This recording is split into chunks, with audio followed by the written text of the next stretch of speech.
बेहतरीन लोगों को नमस्कार, सादर प्रणाम। आज इस वीडियो में बात होगी मैग्नीशिया फास्ट की। मैग्नीशिया फास्ट एक बायोकेमिक रेमेडीज है जिसका बेहतरीन एक्शन है नर्व कंट्रैक्शन पर और मस्कुलर कंट्रैक्शन पर। इन यूं समझिए कि मैग्नीशिया फास्ट बॉडी में कई बेहतरीन रोल प्ले करता है। जैसे लगभग 300 जो एंजाइम हैं उनके लिए को फैक्टर का काम करता है, यानी एंजाइम ठीक से काम करते रहें, इसके लिए जरूरी है मैग्नीशियम की। और जो एटीपी होता है, यानी जो एडीपी से एटीपी बनता है, इसी फॉर्म में हम लोग एनर्जी यूज करते हैं। इसका फुल फॉर्म है एडिनोसिन ट्राइफॉस्फेट। और ये क्या है? एडिनोसिन डाइफॉस्फेट, यानी 2 फास्फेट इसमें मिले हुए हैं और इसमें कितने फास्फेट हैं? 3 फास्फेट। 2 फास्फेट से 3 फास्फेट बनने में एक फास्फेट और जोड़ना पड़ता है। उसी फास्फेट को जोड़ने का काम कौन करता है? मैग्नीशियम। इस तरह से मैग्नीशियम बॉडी के बायोलॉजिकल फंक्शन के लिए काफी क्रूशियल है। बॉडी में कई रोल प्ले करता है। उसमें महत्वपूर्ण इस तरह से है कि जो नर्व कंट्रैक्शन होता है, यानी जैसे इंफॉर्मेशन यहां से लेकर के यहां तक पहुंच रही है एक नर्व के थ्रू, तो इसके अंदर कैल्शियम का फ्लो होता है, इनफ्लो आउटफ्लो होता है कैल्शियम का।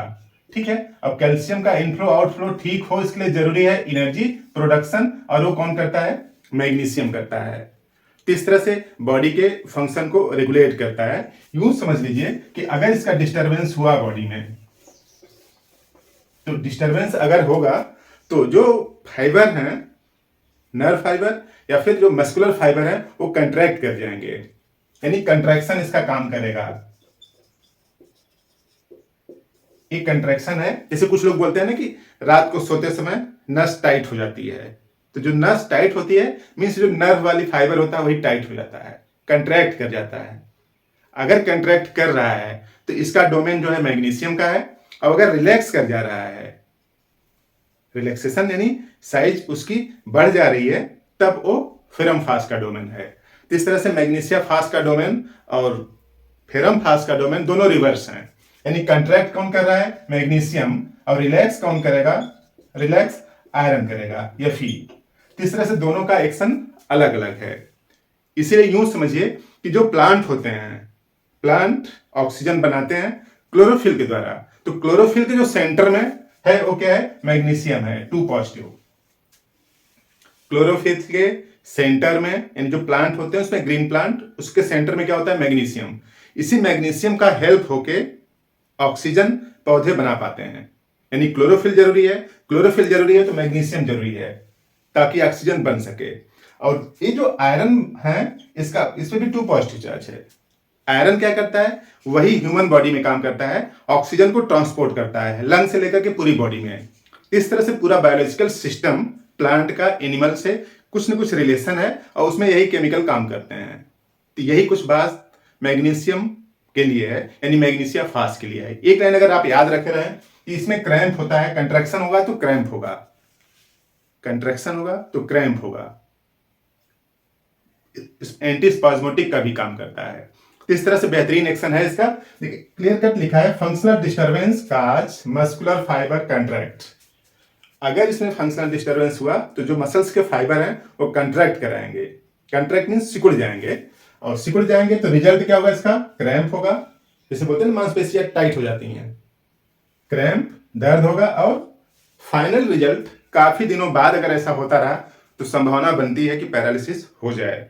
घबराने कोई बात नहीं, पैरालिसिस का नाम सुनते ही रोंगटे खड़े हो जाए, ऐसा कुछ नहीं सोचना है। काफी दिन बाद होगा, संभावना बनती है होने की, हो ही नहीं जाएगा। तो क्रैम्प होगा, पेन होगा, उसके बाद क्या होगा? पैरालिसिस होगा। और disease having seat in nerve fibre and muscular fibre cured by magnesia fast. ऐसी बीमारियां जिसका सेंटर जो है नर्व फाइबर है, नर्व फाइबर मीन्स तंत्रिका कोशिका, या फिर मस्कुलर फाइबर, मसल्स के जो फाइबर है, उन सब में अगर एक्शन है, दिक्कत है, तो संभावना बनती है मैग्नीशिया फास्ट एक रेमेडी होने की। तो इस तरह से magnesia phos correspond to pain of all kind. जितने भी पेन है सब में मैग्नीशिया फास्ट का कुछ न कुछ सिग्निफिकेंट रोल होता है, आराम करती है।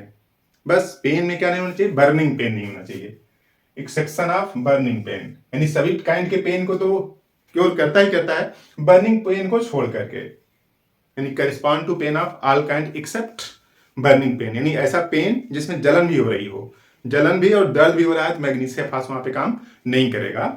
और magnesia fast is purely anti spasmodic. Anti spasmodic क्या होता है कि जो स्पाज्म क्रिएट करते हैं, जो कंट्रैक्शन रिलैक्सेशन का काम करते हैं, जैसे जो हॉलो ऑर्गन होते हैं, जैसे आते हैं या फिर यूनिब्लैडर है या फिर यूट्रस है, इन सब में क्रैम्प आते हैं। क्रैम्प मीन्स फैलना सिकुड़ना इस तरह से। तो मस्कुलर जो क्रैम्प आते हैं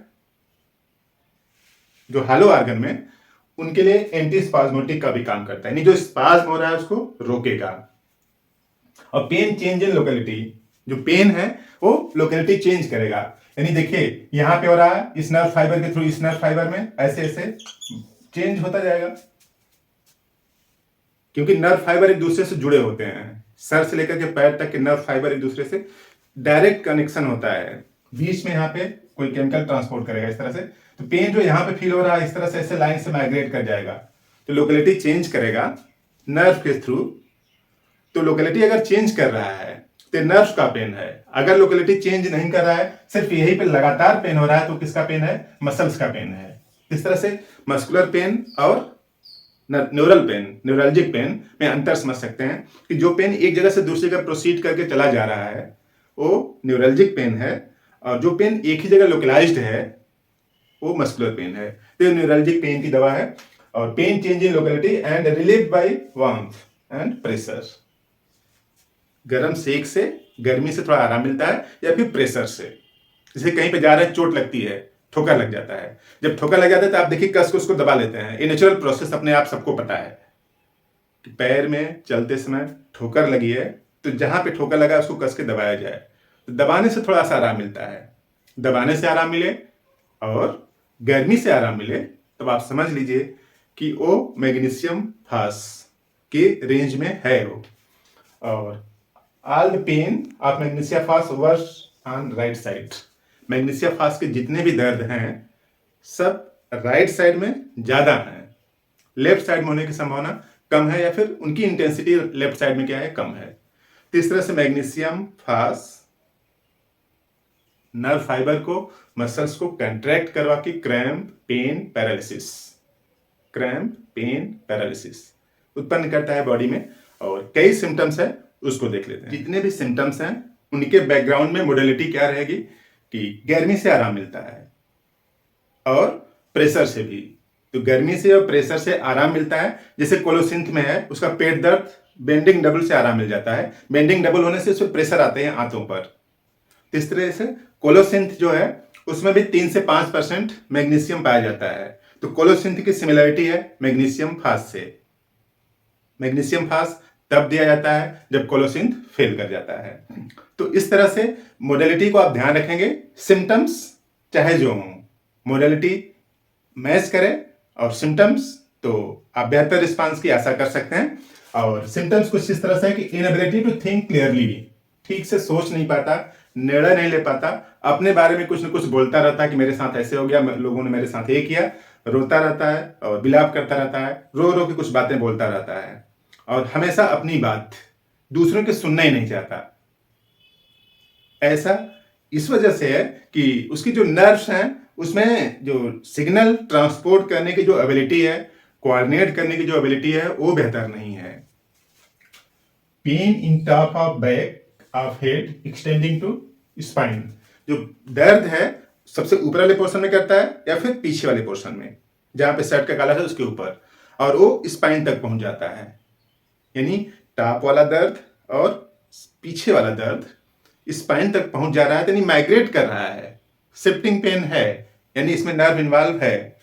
इस तरह से एक्सटेंडिंग टू स्पाइन। और फोटोफोबिया, रोशनी से उसको ठीक ठीक दिख नहीं पाता, चकाचौंध हो जाता है। फोटोफोबिया। डिप्लोपिया, एक विजन के ऊपर दूसरा विजन, इन दो दो दिखते हैं, लोग बोलते हैं दो दो दिखता है। डिप्लोपिया, डिमनेस ऑफ विजन, ठीक से दिखता नहीं है, साफ साफ नहीं दिखता, जरा सी रोशनी कम हो जाती है तो देखने में दिक्कत आती है। इसी व्यवस्था को मेडिकल साइंस में रेटिनाइटिस पिगमेंटोसा बोलते हैं। इसके लिए एक दूसरा वीडियो है, क्यों डीम विजन में नहीं दिख पाता, क्या कारण है, उन सब के लिए भी मैग्नीशिया फास्ट रेमेडी है। लेकिन रेटिनाइटिस पिगमेंटोसा क्या है, इसके लिए एक दूसरा वीडियो, आप उसको भी देख लीजिए। और deafness due to weakness of auditory nerve. कई लोगों के जो कान है उसमें सुनाई पड़ना कम हो जाता है, डिफरेंस आ जाती है। ओल्ड एज में आयत कुछ बात बनती है, जिनकी एज 60+ है तो उनमें आयत कुछ बात बनती है, कम एज में भी हो जाता है। उसके पीछे बैकग्राउंड में क्या रहेगा, जो ऑडिटरी नर्व है उसकी वीकनेस है, जो सिग्नल रिसीव करके कान ब्रेन तक पहुंचाता है, वो नर्व कमजोर हो गई हैं। तो ऑडिटरी नर्व वीक हो गई हैं और loss of perversion of smell, sense जो होता है स्मेल को रिसीव करने का, यहां भी नहीं पहुंचा रहा है। यानी जो नाक के अंदर जो नर्व्स हैं सेंस को स्मेल को महसूस करके ब्रेन तक पहुंचाती हैं, वो सिग्नल की जो नर्व्स हैं वो कमजोर हो चुकी हैं। कई लोग ऐसा बोलते हैं कि कुछ महक पता ही नहीं चलती, खासतौर से कोरोना के टाइम में हो रहा था। यानी वहां पे नर्व्स क्या हैं, वीक हो गई हैं। इवन सर्दी जुकाम नहीं है, बिना सर्दी जुकाम के भी जो नर्व्स हैं, जो सेंस जो स्मेल की हैं ले जाती हैं ब्रेन तक, वो कमजोर हो गई हैं। इस वजह से कुछ महक पता ही नहीं चल पा रही है कि स्मेल कैसी है, खुशबू है या फिर बदबू है। और teeth very sensitive to touch or cold, जो दांत है उसकी सेंसिटिविटी बढ़ गई है।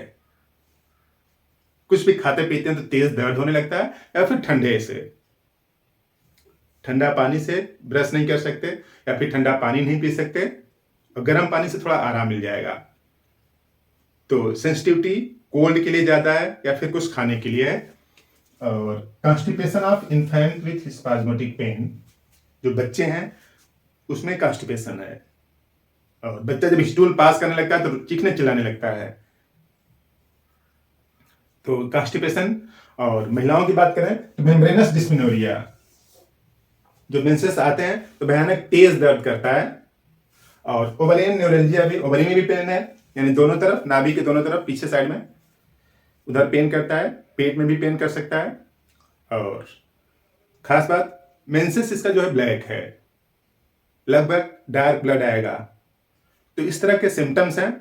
और इसके अलावा भी और सिम्टम्स की अगर बात करें तो जो यूरिनरी ब्लैडर है, सिस्टाइटिस भी है, यहाँ पे बार बार पेशाब लगती है। तो बार बार पेशाब लगना, क्योंकि जो ब्लैडर है वो इरिटेबल ब्लैडर हो गया है, जरा सा यूरिन इकट्ठा होता तो लगता है पास करने जाना है। तो यूरिनरी ब्लैडर यानी सिस्टाइटिस की अवस्था है। तो इस तरह के और ढेर सारे सिम्टम्स हैं, लेकिन बेहतरीन सिम्टम्स इतने अगर आप समझ लेते हैं तो इस मेडिसिन को यूज करना आसान हो जाएगा। और यूज करना है 3x पोटेंसी से आप स्टार्ट करें, 3x से 6x, जैसा कई वीडियो आप देख चुके हैं, फिर उसी तरीके से यूज करना है 3x से 6x, उसके बाद 12x, उसके बाद 30x, और लास्ट में कितना आता है 200x। तो यहां तक आते आते उसके पहले ही आपकी बीमारी ठीक हो जाएगी। तो छोटे छोटे पैकेट आते हैं 20 से 25 ग्राम के, एक पैकेट लें और 4 टैबलेट 3 टाइम यूज करें। 4 टैबलेट 3 टाइम, यानी एक दिन में कुल 12 टैबलेट गुनगुने पानी में घोल के यूज करें, या फिर ठंडे पानी में यूज कर सकते हैं, या फिर जीभ पर रख के यूज कर सकते हैं। ज्यादा अच्छा तब होगा जब आप इसको गर्म पानी में यूज करें। तो इस तरह से मैग्नीशिया फास्ट 8वीं बायोकेमिक सीरीज की रेमेडी थी। इसी तरीके से पूरा एक प्लेलिस्ट है सेपरेट बायोकेमिक रेमेडीज का, आप उनको देखें, जानकारी बढ़ाएं, बीमार होने की संभावना कम करें। आपने पूरा वीडियो देखा, थैंक यू।